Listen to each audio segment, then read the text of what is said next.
ಯಾವ ಕಾರಣಕ್ಕೆ ಇದೆಲ್ಲ ಆಯಿತು ಅಂತ ಅನಿಸುತ್ತೆ? ಅಂದರೆ ಈ ರೀತಿಯಾದಂಥ ಲೋಪದೋಷಗಳೇನು ತಾವು ಆರೋಪ ಮಾಡ್ತೀರಿ, ಯಾವ ಕಾರಣಕ್ಕಾಗಿರ್ಬೋದು? ಅಲ್ಲ, ಇದು ಒಬ್ಬ ವ್ಯಕ್ತಿ ಸಾಮಾನ್ಯನಾಗಿದ್ದರೆ ಅವನಿಗೆ ನಡೆಸ್ಕೊಳ್ಳೋ ರೀತಿಯೇ ಬೇರೆ, ಇದು ವಾಸ್ತವ. ಆಶಯಗಳು, ನಮ್ಮ ಸಂವಿಧಾನದ ಆಶಯಗಳು ಬೇರೆ ಇದ್ದಾವೆ. ಆದರೆ ಇಲ್ಲಿ ಎರಡು ರೀತಿಯ ನ್ಯಾಯದಾನಗಳು ನಡೀತಾ ಇರೋದನ್ನ ನಾವು ನೋಡ್ತಾನೆ ಬರ್ತೇವಲ್ಲ. ಈಗ ಒಬ್ಬ ಪೋಕ್ಸೋ ಆರೋಪಿಯಾಗಿರುವಂತಹ ಒಬ್ಬ ರಾಜಕಾರಣಿ ಅವರೇ ನಿಂತ್ಕೊಂಡು ಮೊದಲೇ ಕ್ಲೀನ್ ಚೀಟ್ ಕೊಡ್ತಾರಪ್ಪ ಈ ಕೆಲಸದ ಈ ಒಂದು ಕೇಸ್ನಲ್ಲಿ, ಏನು ಮಾಡಿರಲ್ಲ ನಾವು ನಿಮ್ಮ ಜೊತೆಲಿ ಇದ್ದೇವೆ ಅಂತ. ಅದೇ ಪರ್ಸನ್ಗೆ, ಅದೇ ವ್ಯಕ್ತಿಗೆ ಇನ್ನೂ ಕೂಡ ಯಾವುದೇ ರೀತಿಯಾದಂತಹ ಒಂದು ನ್ಯಾಯಾಲಯದ ಮೂಲಕ ಅವ್ರಿಗೆ ಯಾವುದೇ ರೀತಿ ತೊಂದರೆ ಕೊಡಬಾರ್ದು, ಅವರು ಸಿದ್ಧ ಅಲ್ಲ ಪೆದ್ದ ಅಲ್ಲ ಅಂತ ಹೇಳ್ತಾರೆ. ಇವೆಲ್ಲ ಮಾಮೂಲಿ ಜನಗಳಿಗೆ ಈ ರೀತಿಯಾದಂತಹ ಒಂದು ರಕ್ಷಣೆ, ಅಭಿರಕ್ಷಣೆ ನ್ಯಾಯಾಲಯದಲ್ಲಿ ಸಿಗೋದಿಲ್ಲ. ಮಾಮೂಲಿ ಯಾರೋ ಗಾರೆ ಕೆಲಸದವನು, ಪೇಂಟರು, ಮತ್ತೊಬ್ಬ ಮರದೊಬ್ಬ ಆದರೆ ನಥಿಂಗ್ ಡೂಯಿಂಗ್, ಅವ್ರನ್ನ ಹಿಡಿದು ಒಳಗಾಕಿ ಅಂತಾರೆ. ಈಗ FIR ಆದಮೇಲೆ 8 ದಿವಸಗಳ ಕಾಲ ಒಬ್ಬ ವ್ಯಕ್ತಿಯನ್ನು ಅರೆಸ್ಟೇ ಮಾಡೋದಿಲ್ಲ. ಇರೋದು ಗೊತ್ತಿದ್ರು ಕೂಡ ಅದೇ ಯಾವ ಕಾರಣ ಅಂತೇಳಿ ನಿಮಗೆ ಗೊತ್ತಿದೆಯಲ್ಲ.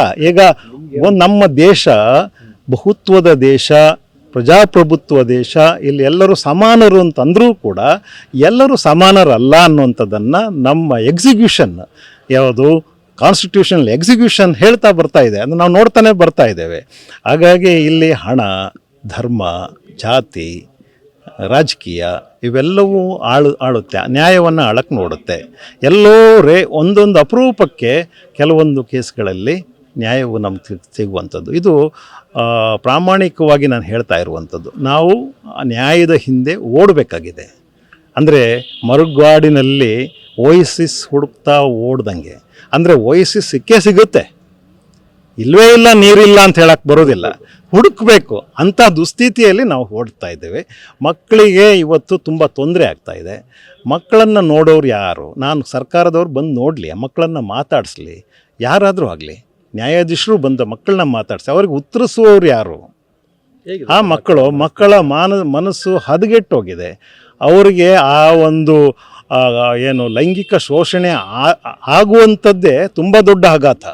ಅದರಿಂದಾಗಿ ಅವರ ಸೈಕ್ಯಾಟ್ರಿಕ್ ಇಶ್ಯೂಸ್ ತುಂಬಾ ಆಗಿಬಿಟ್ಟಿರುತ್ತೆ. ಭಾಳಷ್ಟು ಜನ ಅವ್ರಿಗೆ ಅವರೇ ನೋಯಿಸ್ತಾ ಇರ್ತಾರೆ. ಸೆಲ್ಫ್ ಹರ್ಟಿಂಗ್ ಅಂತಿರಲ್ವ, ಅಂಥದ್ದಿರುತ್ತೆ. ನಮಗೆ ಎಲ್ಲ ಕಳೆದೋಗಿದೆ ಅಂತ ಇರುತ್ತೆ, ಅಥವಾ ನಮ್ಮನ್ನು ಯಾರು ಗುರುತಿಸ್ತಾ ಇಲ್ಲ, ಅಥವಾ ನಾವು ಯಾರಿಗೂ ಮುಖ ತೋರಿಸೋಂಗಿಲ್ಲ, ನಮ್ಮ ಹೆಸರು ಹೇಳೋಂಗಿಲ್ಲ, ಊರು ಹೇಳೋಂಗಿಲ್ಲ ಅನ್ನುವಂಥದ್ದಿರುತ್ತೆ. ಊರು ಬಿಟ್ಟು ಎಲ್ಲೋ ಬಂದಿರ್ತಾರೆ, ಅವರನ್ನು ನಾವು ಎಲ್ಲೂ ಗುರುತಿಸೋದಿಲ್ಲ, ಅವರ ಹೆಸರನ್ನು ಹೇಳಲ್ಲ ಜನರ ಮುಂದೆ.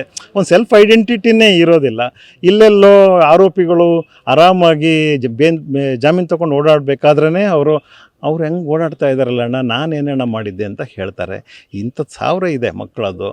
ಮತ್ತು ಅವರ ಬದುಕು ಕಟ್ಕೊಡುವಂಥದ್ದು ಇದೆಯಲ್ಲ, ಒಂದು ಹರಸಾಹಸವೇ ಅದು.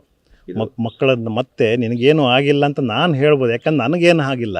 ಆದರೆ ಆಗಿರೋದು ಆಕೆಗೆ, ಅದನ್ನು ಆಕೆ ಮರೀಲಿಕ್ಕೆ ಸಾಧ್ಯ ಇಲ್ಲದಿರುವಂತಹ ಕೃತ್ಯ ಅದು.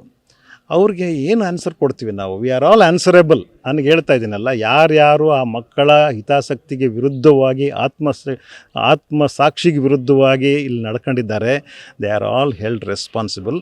ಅವರಿಗೆ ಅದು ಕಾಡುತ್ತೆ. ನನಗಂತೂ ಆತ್ಮತೃಪ್ತಿ ಇದೆ. ಯಾಕೆ ಅಂತಂದರೆ ನಾವು ಎಲ್ಲ ಸವಾಲುಗಳನ್ನು ಎದುರಾಕ್ಕೊಂಡು ಆ ಮುಗ್ಧ ಮಕ್ಕಳ ಪರವಾಗಿ ನಿಂತಿದ್ದೀವಿ. ಮುಂದೇನು ಎಲ್ಲ ಅದೇ ನಮ್ಮ ಧೋರಣೆ ಇರುತ್ತೆ. ಅದರಲ್ಲಿ ಈ ರೀತಿಯಾದಂತಹ ಒಂದು ತೀರ್ಪುಗಳು ಬಂದರೆ ನಾವು ಏನೋ ಡಿಸಪಾಯಿಂಟ್ ಆಗೋದು, ಕುಂದೋಗೋದು ಅವೆಲ್ಲ ನಮಗೇನು ಆಗಲ್ಲ. ಯಾಕಂತಂದರೆ ಆ್ಯಸ್ ಒಂದು ಪ್ರೊಫೆಷ್ನಲ್ ಡಾಕ್ಟರು ಅವನ ಆಸ್ಪತ್ರೆಗೆ ಸರ್ಜರಿಗೆ ಬಂದಾಗ ಅವನು ಏನೇನು ಮಾಡಬೇಕು ಅದೆಲ್ಲವನ್ನು ಅವನು ಪ್ರಾಮಾಣಿಕವಾಗಿ ಮಾಡಿರ್ತಾನಲ್ವ. ನಂತರದಲ್ಲಿ ಬದುಕೋದು, ಜೀವ ಅವನ ಕೈಯಲ್ಲಿ ಇರೋದಿಲ್ಲ. ಅವನ ಕೆಲಸವನ್ನು ಮಾಡಬೇಕು. ಆ ಕೆಲಸವನ್ನು ನಾನು ಮಾಡಿದ ಕೆಲಸ, ನಮ್ಮ ಸಂಸ್ಥೆ ಮಾಡಿರೋ ಕೆಲಸ, ಎಲ್ಲ ಅಂಗಗಳು ಸರಿಯಾಗಿ ಮಾಡಿಬಿಟ್ಟಿದ್ದಿದ್ರೆ ಇವತ್ತು ನ್ಯಾಯ ಮಕ್ಕಳ ಪರವಾಗಿ ಇರ್ತಿತ್ತು.